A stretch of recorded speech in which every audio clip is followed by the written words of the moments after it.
আমি মোহাম্মদ আমিনুল হাসান, সহকারী শিক্ষক, ফরিদপুর ইউনিয়ন আত্মধানুক্রিয়া উচ্চ বিদ্যালয়। আজকে করোনাকালে যখন সারা দেশের শিক্ষা প্রতিষ্ঠান বন্ধ আছে, সেই সময়ে, এই দুর্যোগের সময়ে আমরা অনলাইনে ক্লাস করার ব্যবস্থা নিয়েছি। আজকে সপ্তম শ্রেণীর শিক্ষার্থীরা, তোমাদের গণিত ক্লাসে, অনলাইন ক্লাসে তোমাদের স্বাগতম। আজকে আমরা গণিতের দ্বিতীয় অধ্যায় সমানুপাত ও লাভ ক্ষতি, এই অধ্যায় থেকে আমরা দুইটা সমস্যা নিয়ে আলোচনা করব। অনুশীলনী 2.1, সমস্যা নং 7। তোমরা সবাই বইটা খুলে খাতা কলম নিয়ে রেখে দাও।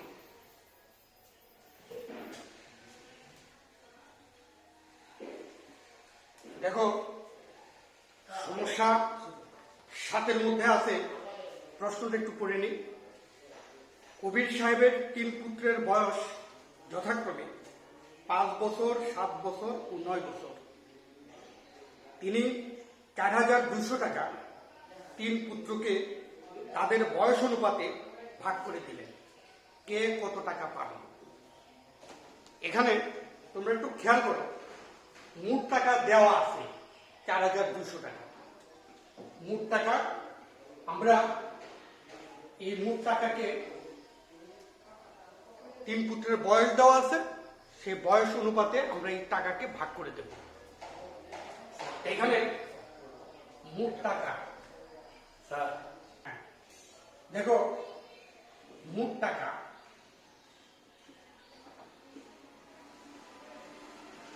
Equal to 4,200।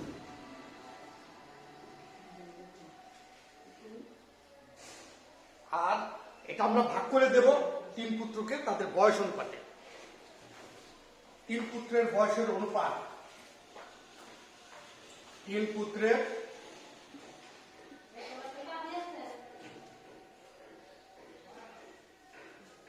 বয়সের অনুপাত 5:7:9। এই 3 পুত্রের বয়সের অনুপাত 5:7:9। আর মোট টাকা দেওয়া আছে 4,200 টাকা। আমরা এই 4,200 টাকাকে এই 3 পুত্রের মধ্যে এই বয়স অনুপাতে ভাগ করে দেব। আমরা প্রথম অনুপাতের যে সংখ্যাগুলো আছে, এই সংখ্যাগুলোকে আমরা যোগ করব। আমরা লিখব অনুপাতের সংখ্যাগুলোর যোগফল। অনুপাতের সংখ্যাগুলোর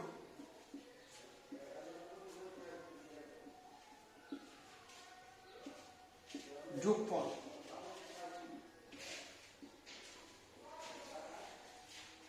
5 + 7 + 9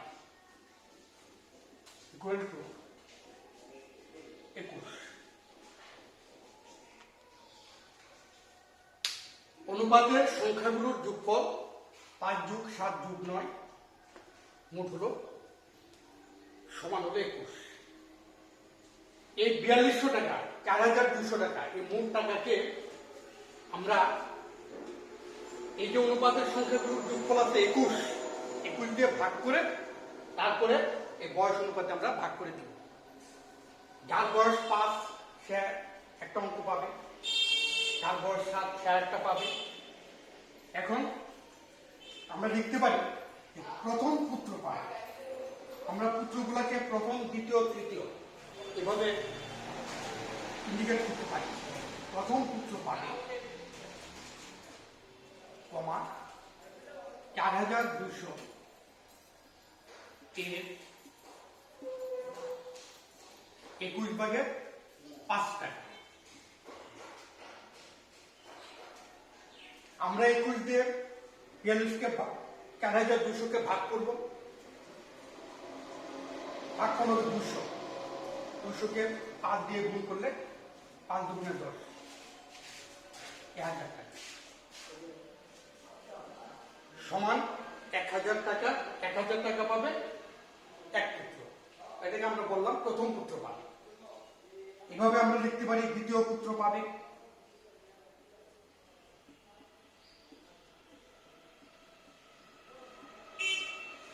$4200 এর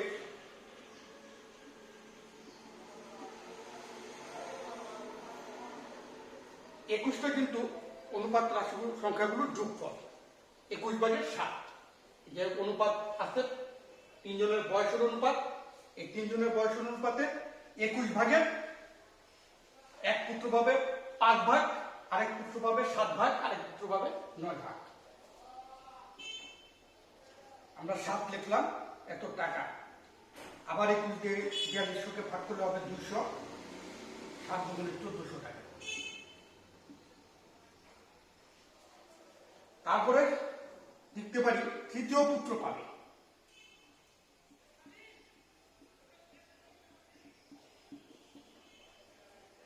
$4200 এর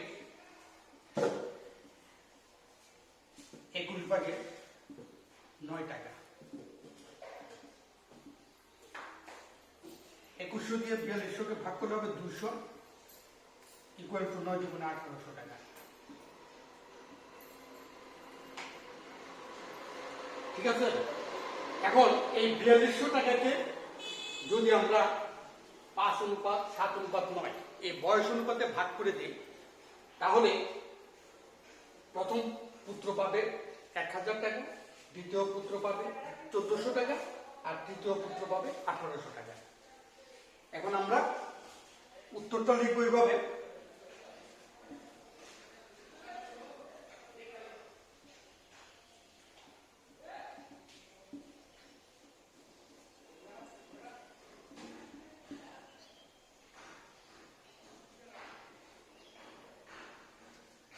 আমরা উত্তরটা লিখতে পারি এভাবে।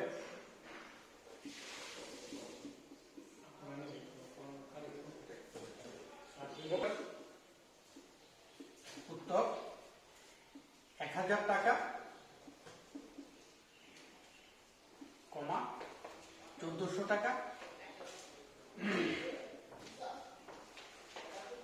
ও 1800 টাকা।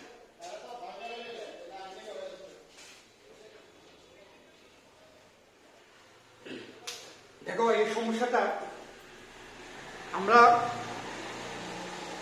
মোট টাকা দেওয়া ছিল 4200 টাকা। এই 4200 টাকাকে আমরা ভাগ করে দিলাম। ঠিক তার উল্টা আরেকটা সমস্যা আছে 9 নম্বরে। আমরা এই 9 নম্বর সমস্যাটা দেখব। 9 নম্বর সমস্যায়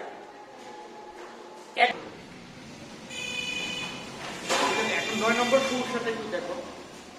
9 নম্বর সমস্যার মধ্যে প্রশ্নটা একটু পড়ি আমরা। কিছু টাকা লাবিব, সামি ও সিয়াম এর মধ্যে 5:4:2 অনুপাতে ভাগ করে দেওয়া হল। সিয়াম 180 টাকা পেলে লাবিব ও সামি কত টাকা পাবে নির্ণয় করে।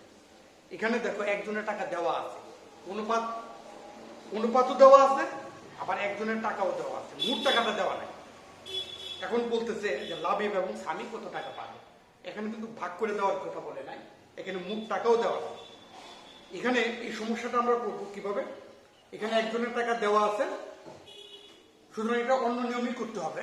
আমরা সমস্যাটা করতেছি, এই সমস্যাটা একটু খেয়াল রাখি।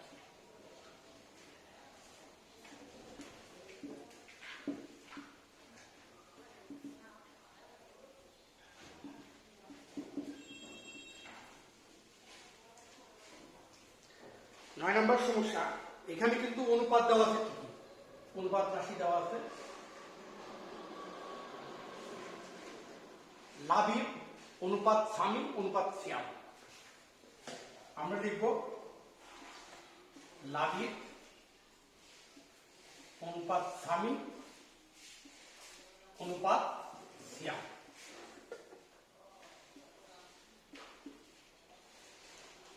Equal to 5:4:2। যেহেতু এখানে মোট টাকা দেওয়া নাই, কোনো টাকাকে ভাগ করে দিতে হবে না, এখানে একজনের টাকা দেওয়া আছে, অন্য দুজন কত টাকা পাবে বলা আছে। সিয়াম 180 টাকা পেলে লাবিব ও সামি কত টাকা পাবে। আমরা এই সমস্যাতে কিন্তু আগেরটার মতো এই অনুপাতের সংখ্যাগুলোকে যোগ করতে হবে না, আমরা অনুপাতের সাধারণ রাশি ক ধরে এই অঙ্কটা সহজে করতে পারি।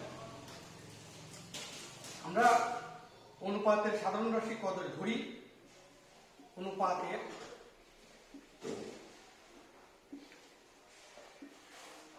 সাধারণ রাশি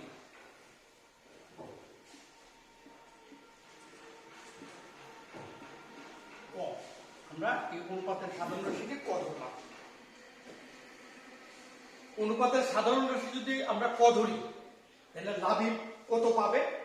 লাবিবের এই 5 কিন্তু অনুপাত দেওয়া আছে, 5টা কিন্তু অনুপাতে দেওয়া আছে। অতএব আমরা 5-এর সাথে যদি ক মিলাইয়া দেই 5 ক, তাহলে লাবিবের টাকাটা হয়ে যাবে 5 ক, তার মোট টাকা হলো 5 ক। লাবিব পাবে, অতএব লিখতে পারি লাবিব পাবে 500 টাকা। তারপরে আছে সামি, 400 টাকা।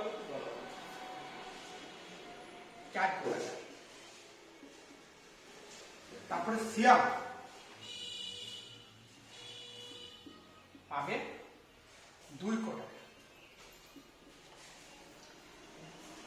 এখন তোমরা লক্ষ্য করো এখানে কিন্তু সিয়ামের টাকাটা দেওয়া আছে, যে সিয়ামের 2 টাকা, আর এখানে সিয়ামের টাকাটা বলা আছে 180 টাকা। সিয়াম 180 টাকা পেল। সিয়াম যদি 180 টাকা পায়, আর আমরা অনুপাতের সাধারণ রাশি ধরে অনুপাত থেকে যদি আমরা পাই যে সিয়াম 2 টাকা পাবে, তাহলে আমরা লিখতে পারি শর্ত মতে বা প্রশ্ন মতে 2 = 180। এখান থেকে আমরা কয়ের একটা মান পাবো।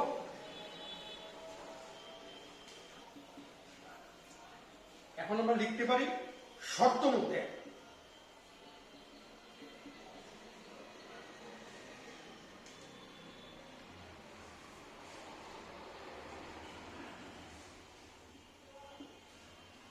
ক = 180 বা ক = 2/180 ভাগ করলে 180-কে 2 দিয়ে ভাগ করলে ফল হবে 90। আমরা ক এর মান পাইলাম 90। ক একটা অজানা রাশি ছিল, সেই অজানা রাশির মান হলো 90। এখন এই ক এর এই অজানা রাশি ক এর এই মান দিয়া আমরা যদি এই অনুপাতের সংখ্যাটাকে গুণ করি তাহলে প্রত্যেকের টাকা বেরিয়ে আসবে।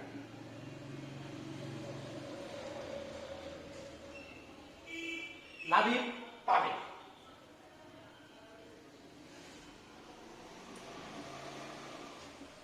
দেখো তোমাদের খাতার মধ্যে লেখা আছে লাবিব পায় 500 টাকা। অতএব ওই যে 5 গুণ ক এর মানটা হলো 90, আমি এই 90 দিয়ে গুণ করে দিলাম, এত টাকা গুণ করলে ফল হবে 5 × 45 150 টাকা।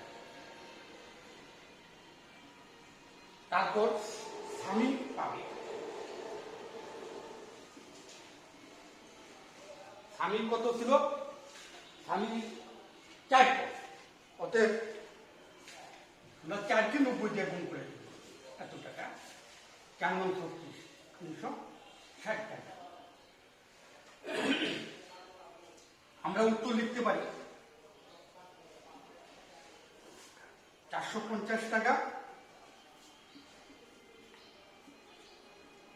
ও 360 টাকা।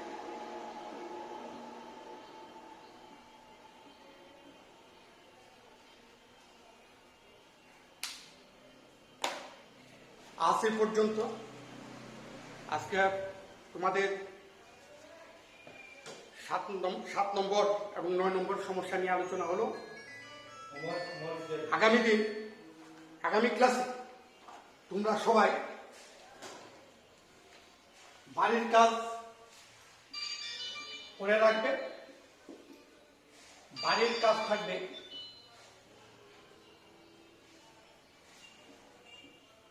10 নম্বর সমস্যার সমাধান ও 11 নম্বর সমস্যার সমাধান। 10 নম্বর এবং 11 নম্বর সমস্যার সমাধান আগামী দিনে বাড়ির কাজ আমাদের রইল। তোমরা সবাই ভালো থাকো, সুস্থ থাকো। বাড়িতে তোমরা অবশ্যই স্বাস্থ্যবিধি মেনে চলবে এবং মনোযোগ দিয়ে যতটুকু পারো পড়াশোনা করবে। সবাইকে সবার সুস্বাস্থ্য কামনা করে আজকে অনলাইনের ক্লাস এখানে সমাপ্তি ঘোষণা করলাম।